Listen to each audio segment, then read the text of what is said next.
Hi hello నమస్తే. మీరందరూ బాగుండాలని మనస్ఫూర్తిగా కోరుకుంటున్నాను. నేను బాగున్నాను. నో, ఎవరికైనా ఏదైనా విషయంలో నో చెప్తే జనరల్గా దాన్ని తీసుకోలేరు కదా. సడన్గా వాళ్ళు డిఫెండ్ చేసుకోవడానికి ప్రయత్నించడం ఇవన్నీ మనం చూస్తుంటాం. సరే, ఇదంతా ఎందుకు చెప్తున్నాను అంటే దాన్ని బేస్ చేసుకుని ఒక మంచి స్టోరీ ఉంది నా దగ్గర. అనగనగా ఒక ఊళ్ళో అంటే ఒక అడవిలో మామూలుగా పక్షులు అవన్నీ ఉంటాయి కదా.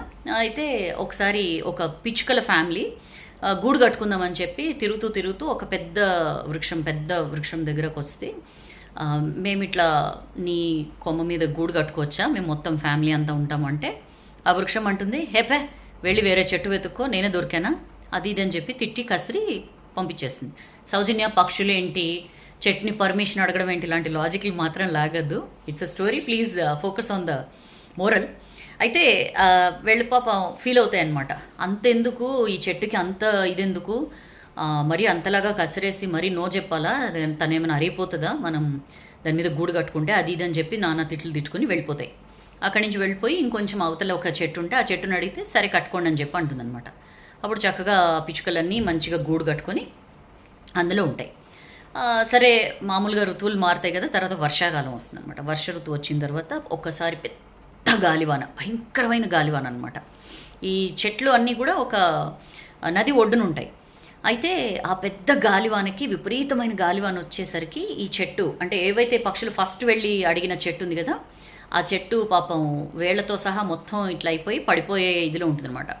అప్పుడు ఆ సీన్ చూస్తూ ఉంటాయి ఆ పక్షులు వేరే చెట్టు మీద కూర్చుని చూస్తూ నవ్వుతూ నవ్వుతూ అంటుందన్నమాట, బాగా అయింది కదా, నన్ను కట్టుకొని ఇవ్వలేదు కదా నువ్వు, నీకు బాగా అయిందిలే, ఇట్లానే అవ్వాలి, ఓ పెద్ద అరిగిపోతాను అనుకున్నావు కదా అని చెప్పంటే అప్పుడు ఆ పడిపోతున్న చెట్టు నవ్వి చెప్తుందనమాట, ఓ పిచ్చిమోహం, నేను పడిపోతానని తెలుసు, నేను ఆల్రెడీ చాలా బలహీనంగా ఉన్నాను, ఒక గాలివాన వస్తే నా వేళ్ళు ఇంకా తట్టుకునే ప్రసక్తి లేదు, నేను ఎట్లయినా సరే కొట్టుకుపోతానని తెలుసు, అందుకనే నేను కొట్టుకుపోతే నాతో పాటు మీరు కూడా ఆగమైపోతారని చెప్పి నేను వద్దని చెప్పాను, ఈ చిన్న విషయం నీకు అర్థం కాలేదని చెప్పి నవ్వేసి అట్లా ఆ వాటర్తో కొట్టుకుపోతుంది అనమాట.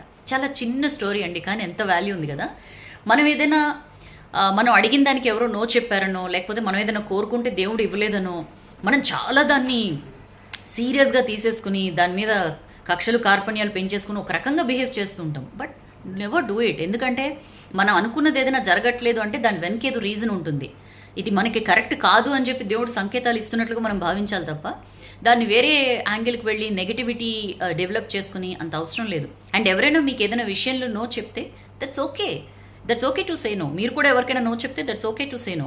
సో ఈ నో విషయంలో చాలా అపోహలు ఉంటాయి. మీరు కూడా అలాంటి వాళ్ళ, ప్లీజ్ లెట్ మీ నో, కింద కామెంట్ సెక్షన్లో పోస్ట్ చేయండి. స్టోరీ నచ్చితే లైక్ చేయండి, బాగా నచ్చితే షేర్ చేయండి.